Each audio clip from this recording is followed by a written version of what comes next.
It is Saturday, September 17th in the MLB, and I'm Austin from Calling Our Shot. And I'm Logan from Calling Our Shot. We're back. Same time, same place. We got our favorite three plays coming for you guys on today's baseball slate. I know college football's back. I know NFL's tomorrow, but we're still making a lot of money in baseball. We got our favorite two game picks, one no one versus any, coming right up. Yeah, as always, guys, just do us a favor. Go down and hit that subscribe button, especially if you aren't already subbed.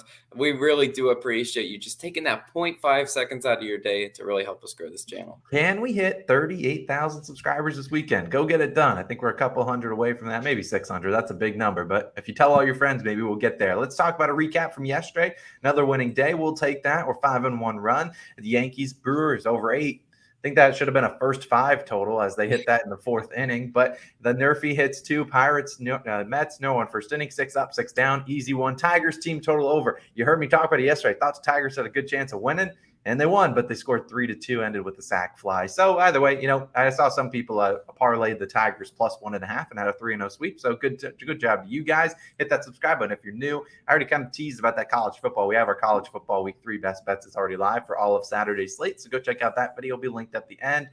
We have a bunch of NFL videos. You can go check those out as well. We got a couple new All-Stars. If we've been helping you make some money, go down below. Hit the join button. We would certainly appreciate it. Two new ones, Andy and Javier. Thank you guys all so much for supporting the channel. Logan, it's Saturday. We're not going to waste any more of the people's time. What you got? Yeah, we're going to another total. Yesterday's was a no sweat bet. I would love to see that again today. We're going to the Royals versus Red Sox. I'm taking the over 9 total runs in this one. Minus 105 odds on DraftKings is Austin showing right here. Standard across the books. So you got to split odds total, and it's set to 9 at the moment, right? Now, I'm going to do some line reading on this one, right? Because the line to me is set high, despite the under soared under the 9.5 yesterday. It's really rare that you see the book set another total the following day high if they don't expect the offense again, today, because the books are very dialed in on these totals. Like you'd be surprised on how many games hover around the mark that they set it at. But it's high for a good reason, right? We got Rich Hill going today, 6.23 ERA and a 1.85 WHIP. In his last 3 games. Those numbers are atrocious. So flirting with a near 2 WHIP. Rich Hill's given up hits and runs left and right. Now he's been a little bit better, at home, right? He's a 4.8 home ERA and a 1.4 WHIP in his last 3 home games. So the numbers do get a little bit better since Rich Hill is pitching at home today, but not a whole lot better, right? Rich Hill, still the old man. He's still giving up hits and runs. Bad pitching for Hill meets bad offense for Kansas City. Kansas City only hitting 100 against lefties in their last 3 games, so that's really bad.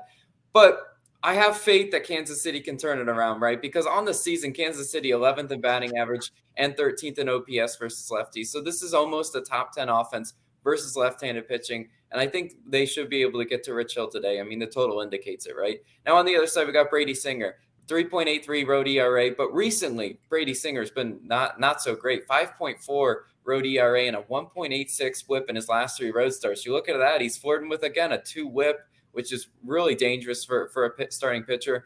And that ERA almost in the 6 range. So Brady Singer, I love you, Brady Singer. It's Saturday. I got my Gator shirt on, the orange and blue. Look, man, today's not your day, though, right?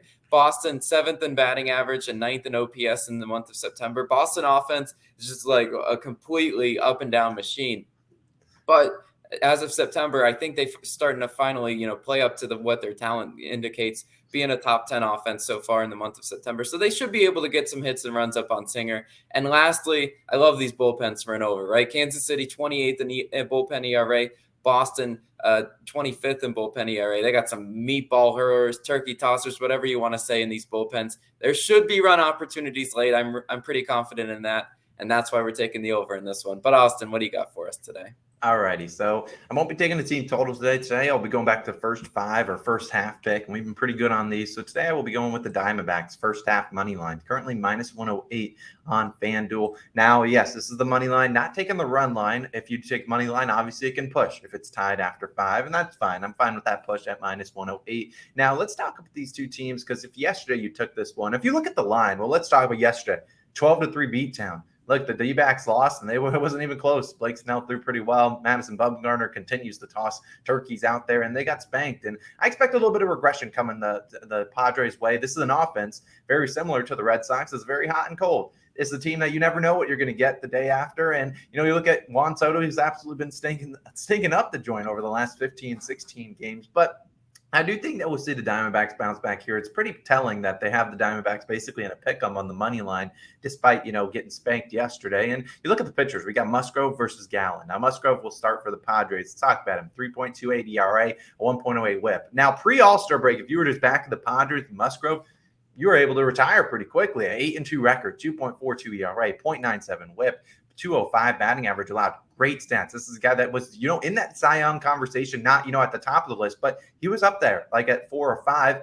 Post All-Star break, I don't know what he's doing because he's got a 1-5 record, a 4.91 ERA, a 1.31 whip, and I didn't put the batting average allowed. I think it's close to 300. He's been really struggling, and his last start versus Arizona, they helped raise those numbers. 4.1 innings pitched, 9 hits, 5 runs, 4 of those being earned runs. And Musgrove, back-to-back starts, 4 earned runs allowed. Look, if he can give us 4 earned runs, pretty confident the Diamondbacks can cover this, but it's also worth noting 2+ earned runs in 9 of his last 11 starts. So despite, not having some catastrophic, the 4 earned run starts are really bad, but still allowing some runs here and there. And I think the Diamondbacks can get a couple runs on him, maybe 1, maybe 2. And that might be enough for Zach Gallen today, who's, on the year, 2.5 ERA, an under 1 whip, which is awesome, 0.91. And very opposite of Mr. Musgrove. You look at Gallen pre-All-Star break, 4-2 record, 3.56 ERA, a 1.08 whip, 212 batting average allowed.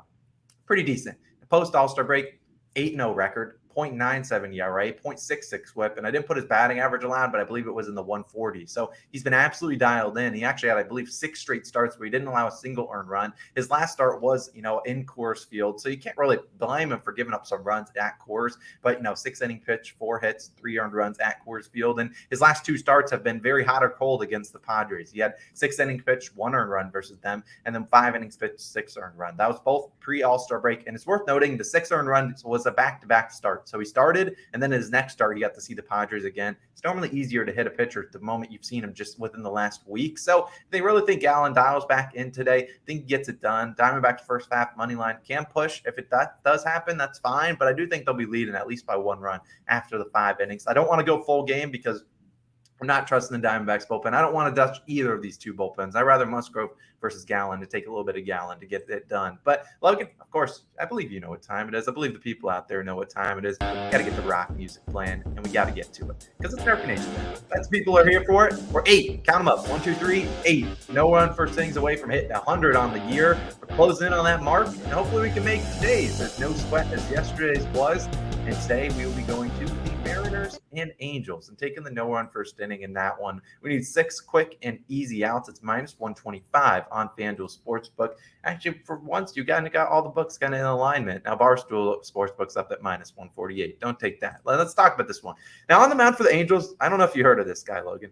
His name's Shohei Ohtani, 17-7 on no run first innings, 9-3 at home. So a very good pitcher. We obviously know that he's one of the best. And now you look at the Mariners' 7th and first inning runs. Now, if you took this no run first inning yesterday, you didn't have to sweat it as it was ended by Julio Rodriguez in the top of the first batter up, and he had a homer. And I think, I don't think Ohtani's going to give up any homers today. And I really do think Ohtani can get through the first 3 in this order. You get the J-Rod, you get Ty France, and maybe Winker. I think Ohtani can give you 3 outs. I trust him. One of the better pitchers in the league. Who's pitching for the Mariners today, Logan? Yeah, it's George Kirby, and I think he can take us home on the last 3 outs, right? Kirby 13-8 on Nerfies. You look at that record, it could be better, but he's 7-3 on Nerfies on the road, which I really do like because some of these pitchers have terrible road Nerfie splits. But Kirby is really solid, and Kirby has faced this Angels team 3-0 on Nerfies versus the Angels so far on the year. I know the Angels sometimes shuffle around their lineup a lot, so Kirby might face some people at the top half of the order that he's going to challenge with. But he's a really solid pitcher. Kirby is known for throwing strikes, right? He will throw the strikes. He rarely walks people, which we don't want to see in the first inning, right? Angels 15th in first inning runs. It's middle of the pack. Offensively, the over/under set to 7.5. But these 2 pitchers, I think that's in the comfortable range we want to pick it. Let's go Nerfy Nation. Let's cash this weekend, Nerfy. And this is the last game on the slate, so it can hopefully tuck us in, have us a great night's rest, and not being angry, but we can't fly these flags the next day. So that's our Nerfy of the day. 6 outs. That's all we need. Those are our other two plays. Royals, Red Sox over 9. Diamondbacks first half money line, also known as first 5 money line, depending on the book that you're on. We appreciate you guys as always for tuning in. No parlay of the day today. Go watch those other videos about college football and NFL. We'll see you guys back again, same time, same place, Sunday morning. We'll see you guys.